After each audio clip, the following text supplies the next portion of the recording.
فقد قال الله أعوذ بالله من الشيطان الرجيم بسم الله الرحمن الرحيم ولتكن منكم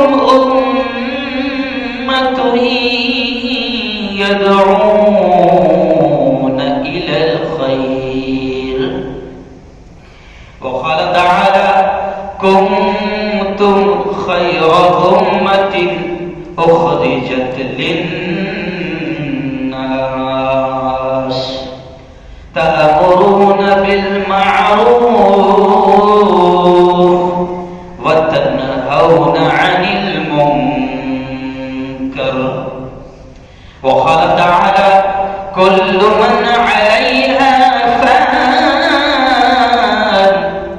ويبقى وجه ربك ذو الجلال والإكرام وقال رسول الله صلى الله عليه وسلم كلكم راع وكلكم مسؤول عن رعيته أو كما قال عليه الصلاة والتسليم وقال صلى الله عليه وسلم من رأى منكم منكرا فليغيره بيده وإن لم يستطع فبلسانه وإن لم يستطع فبقلبه وذلك هو أضعف الإيمان أو كما قال عليه الصلاة والسلام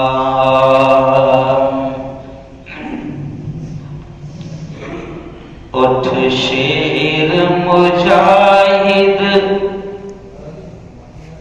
ہوش میں آ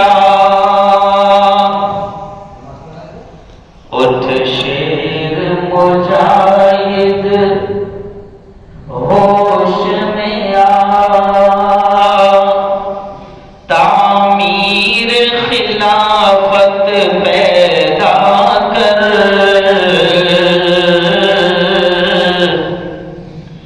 کیوں فرقے فرقے ہوتا ہے اب ایک جماعت پیدا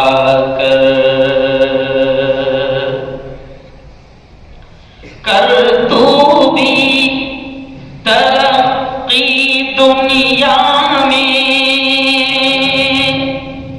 اسباب تجارت پیدا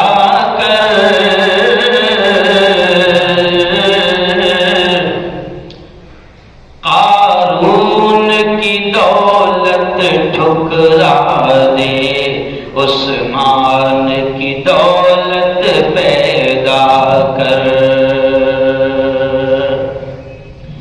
اسلام قدم جب بھرتا ہے پھر کفر سے کیوں تو ڈرتا ہے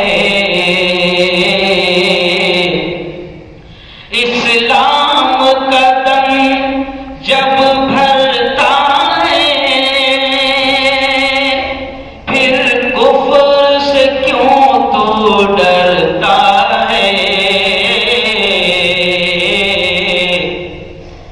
یا تو اسلام کا نام نہ لے یا شوق شہادت پیدا کر صدق اللہ العظیم وصدق رسولہ النبی الکریم کہ وقت اور حالات کے اعتبار سے کوئی نہ کوئی اہم پیغام امت کو جمعہ کے دن پہنچایا جائے اور یہ امام کی، عالم کی، مفتی کی، خطیب کی ذمہ داری ہے۔ اور یہ بھی خاص بات ہے، میں اکثر اپنے بیان میں کہا کرتا ہوں میرے بھائی کہ اگر مریض کو ٹائیفائڈ ہے تو کتنا بھی اچھا ملیریا کا ڈوز اس کے کسی کام کا نہیں. تو یہ مثال کیوں میں دیتا ہوں اکثر کہ امت کے عالم کا اور وقت کے امام کی بھی یہ ذمہ داری ہے کہ ہفتے بھر کیا چل رہا، حالات کیا بول رہے. میرے استاد کہا کرتے تھے کہ اس اعتبار سے امت کی رہبری کرنا. اور یہ بھی ایک بات کان کھول کر سن لیں کہ جس کتاب کو ہم اللہ کی کتاب اور آخری کتاب مانتے ہیں، اس کتاب کا یہ معجزہ ہے، یہ کرشمہ ہے، یا جو بھی اپنے انداز میں کہہ لیں کہ اس کتاب کا یہ معجزہ ہے کہ 1450 سال ہو گئے ہیں لیکن وہ کتاب ایکسپائر نہیں ہوئی ہے. قیامت تک وہ کتاب رہبری کرتی رہے گی، رہنمائی کرتی رہے گی. اور علماء کہتے ہیں کہ قرآن کی آیتوں کا یہ بھی معجزہ ہے کہ جب آپ قرآن کی کچھ آیتوں کو پڑھیں گے تو آپ کو ایسا لگے گا جیسے یہ ابھی 1 گھنٹے پہلے آئی. سمجھ گیا؟ پرانی نہیں ہوگی. جو بھی حالات آئیں گے قرآن کی کوئی نہ کوئی آیت حالت کے اعتبار سے آپ کی رہبری کرے گی، اور وہ آیت ایسا لگے گا جیسے ابھی ابھی جو حالات چل رہے ہیں اس کے اعتبار سے یہ آیت ابھی اتری ہے اور ہم کو کچھ سندیش دے رہی ہے، ہم کو کچھ پیغام دے رہی ہے. امت مسلمہ جو ہے نا وہ لاچار اور مجبور نہیں ہے. اللہ نے جو کتاب دی اور اللہ نے جو نبی دیا، ایک ہاتھ میں کتاب اللہ اور ایک ہاتھ میں سنت رسول اللہ، یہ دونوں چیزیں ایسی ہیں کہ اللہ کے نبی نے خود کہا لن تضلوا اما تمسکتم، کہ تم کبھی بھی گمراہ نہیں ہو سکتے، تم کبھی بھی گمراہ نہیں ہو سکتے اگر ان کو مضبوطی سے پکڑ لو. آج حالات ہیں، کبھی کبھی حالات مایوسی کا شکار بھی کرتے ہیں، لیکن میں ابھی پورے ملک میں الحمدللہ سب سے پہلا پیغام میں پورے ملک میں یہ کر رہا ہوں کہ امت کے دلوں سے ڈر اور خوف نکالنا میں نے اپنا پہلا مشن بنا لیا. اور اماموں سے بھی میں کہہ رہا ہوں، خطیبوں سے بھی میں کہہ رہا ہوں کہ یہ امت پہلے ہی مری ہوئی ہے، اس کو اور زیادہ مت مارو. اس کے حوصلے جو تھوڑے بہت زندہ ہے اس کو اور زیادہ مردہ مت کرو. ان کے سامنے ایمان کی تعلیم رکھ کر ان کو بتاؤ کہ تم اہل ایمان ہو، اور ایمان والے کا یہ ایمان ہے کہ زندگی، موت، نفع، نقصان ساری چیزیں اللہ کے ہاتھ میں ہیں. اور ایمان والے کا یہ ایمان ہے کہ یہ سارا سسٹم اللہ کے ہاتھ میں ہے، اور جو کچھ بھی ہم دیکھ رہے ہیں اللہ اس کو دیکھ رہا ہے. آج سے 2 ہفتہ پہلے میرے بیان کا عنوان تھا اللہ سویا نہیں، سب دیکھ رہا ہے. اور آیت الکرسی پڑھتے ہیں نا تو اس میں اللہ اعلان کرتا ہے، پہلی آیت میں اعلان کرتا ہے. اللہ کیا اعلان کرتا ہے؟ اللہ لا الہ الا هو الحی القیوم. اللہ اپنا انٹروڈکشن کرواتا ہے، اپنا تعارف کرواتا ہے کہ میں کون ہوں. اللہ خود اپنی زبان سے اپنی کتاب میں محمد مصطفیٰ کے ذریعے سے اپنا تعارف کروا رہا ہے کہ اے محمد تمام بندوں تک میرا یہ پیغام پہنچا دو کہ میں وہ ہوں، میں وہ ہوں، لا تأخذہ سنۃ ولا نوم هو الحی القیوم. اے محمد کہہ دو کہ میں ہمیشہ زندہ رہنے والا ہوں، میں ہمیشہ باقی رہنے والا ہوں. اور کہہ دو لا تأخذہ سنۃ ولا نوم، کہ مجھے نہ نیند آتی ہے نہ مجھے اونگ آتی ہے. یہ آیت میں کیوں پڑھ رہا ہوں کہ اللہ سب دیکھ رہا ہے. کبھی کبھی ہم اتنے مایوس ہو جاتے ہیں کہ مایوسی میں کفر کے کلمات بھی کہتے ہیں کہ اللہ میاں کو نہیں دکھ رہا فلسطین میں کیا ہو رہا، کہ اللہ میاں کو نہیں دکھ رہا تریپورہ میں کیا ہو رہا، کہ اللہ کو نہیں دکھ رہا آسام میں کیا ہو رہا، کہ اللہ کو نہیں دکھ رہا کشمیر میں کیا ہو رہا، کہ اللہ کو نہیں دکھ رہا امراوتی میں کیا ہو رہا، کہ اللہ کو نہیں دکھ رہا سعودی کے راجدھانی ریاض میں کیا ہو رہا، کہ اللہ کو نہیں دکھ رہا کہ یہ حالات کیا، سب دکھ رہا ہے. لیکن اللہ یہ کہتا ہے کہ میں تمہیں بھی تو آزماؤں گا، تم کیا کرتے ہو.